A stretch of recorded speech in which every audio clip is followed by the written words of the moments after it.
Have you ever wondered how different cultures and religions perceive the concept of hell? The underworld, the realm of the dead, the place of torment. It goes by many names and takes many forms, but the common thread is the idea of an afterlife that serves as a place of punishment for the wicked. In the Western world, much of our understanding of hell is drawn from Christianity, particularly the vivid depiction presented in Dante Alighieri's Divine Comedy. Here, hell is portrayed as a place of divine justice, where sinners are eternally punished in a manner befitting their earthly crimes. Dante's hell is a complex structure of 9 concentric circles, each representing a different sin, from lust and gluttony to treachery and betrayal. As Dante journeys through this horrific landscape, guided by the ancient Roman poet Virgil, we are given a visceral tour of the consequences of human folly and wickedness. But the Christian concept of hell is just one interpretation among many. In Norse mythology, for example, we find hell, a cold and dreary realm ruled over by the goddess of the same name. In contrast to the fiery pits of Christian hell, hell is a place of eternal cold and darkness, where the dead lead shadowy existences that mirror their lives on earth. In Hindu mythology, the concept of Naraka offers a different perspective on the afterlife.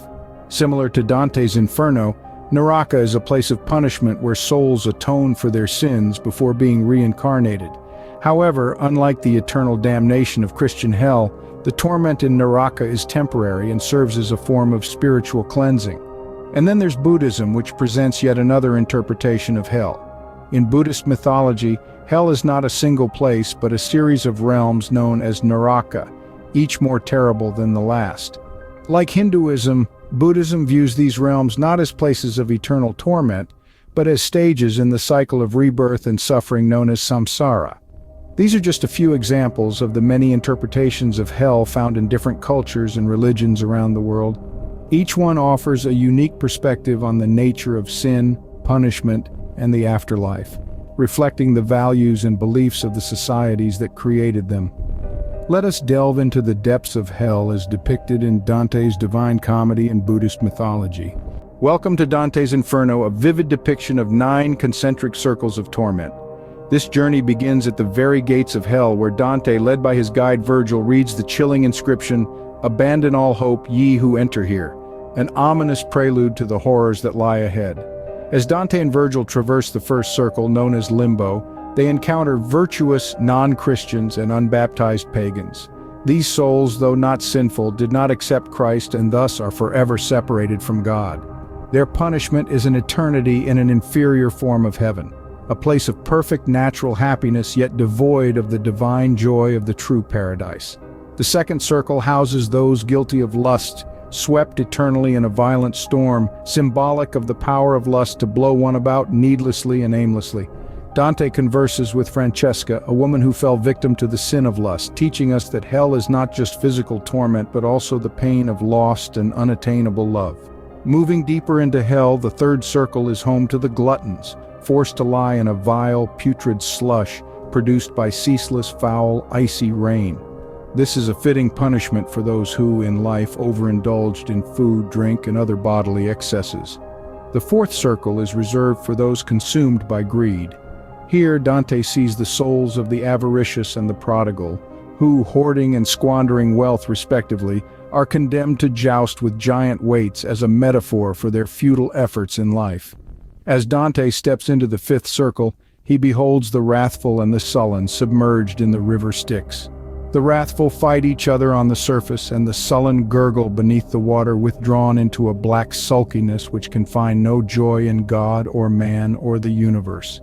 The journey continues through the remaining 4 circles, each more terrifying than the last. The circles of the heretics, the violent, the fraudulent, and finally the treacherous, each presenting their own unique symbolic torments. As Dante descends deeper into hell, he witnesses the increasing severity of punishments, a reflection of the gravity of sins in his worldview. This journey, though harrowing, is a profound exploration of human nature, morality, and the consequences of our actions in this life and beyond. Now let us tread into the Buddhist realm, where hell is not 1 but 9, each with its distinct characteristics.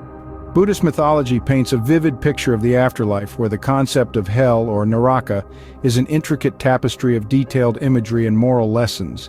Unlike Dante's Inferno, where hell is a downward spiral of increasing torment, the Buddhist hells are not hierarchical.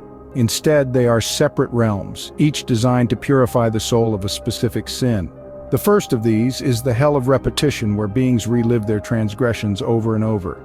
A stark contrast to Dante's first circle of hell, Limbo, which houses those who didn't commit any sins but also did not accept the teachings of Christ. Next, we have the hell of black robes, a place of extreme heat and cold. This resonates with Dante's second circle, where the lustful are punished, swept in a violent storm, without hope of rest or comfort. The hell of crushing, the third in the Buddhist scheme, is for those who have let jealousy consume their lives. It's a place where beings are crushed and ground to pulp, only to be revived and subjected to the same punishment. This is somewhat akin to Dante's third circle, where gluttons lie in putrid rain, a fitting punishment for their insatiable appetites. As we move through the hells, we encounter realms of screaming, burning, great burning, and the hell of unceasing suffering. Each of these realms is designed to cleanse the soul of a specific sin, ranging from ignorance to anger, pride to doubt. In the Buddhist conception, hell is not eternal. The tormented souls eventually exhaust their negative karma and are reborn into a higher realm. This concept of impermanence is a significant divergence from Dante's hell, where the sinners are confined for eternity, their punishments fitting their earthly crimes. Buddhist hell, then, is less of a punishment and more of a purgatory, a place of purification and redemption. It's a place where souls are cleansed of their sins through suffering, preparing them for eventual rebirth and enlightenment. In Dante's Inferno, the journey through hell is a moral one, a reminder of the consequences of turning away from divine law. In Buddhism, hell serves a similar purpose, acting as a stark reminder of the law of karma. Though different in their depictions, both Dante and Buddhism present hell as a realm of retribution for one's earthly sins. Having journeyed through the 9 hells of Dante and Buddhism, let us now compare these two fascinating interpretations. Dante Alighieri's Inferno, the first part of his epic Divine Comedy, and Buddhist teachings present us with two distinct visions of hell. Despite their differences, both share a common purpose: to illustrate the consequences of moral transgressions. In Dante's Inferno, hell is depicted as 9 concentric circles, each representing a specific sin.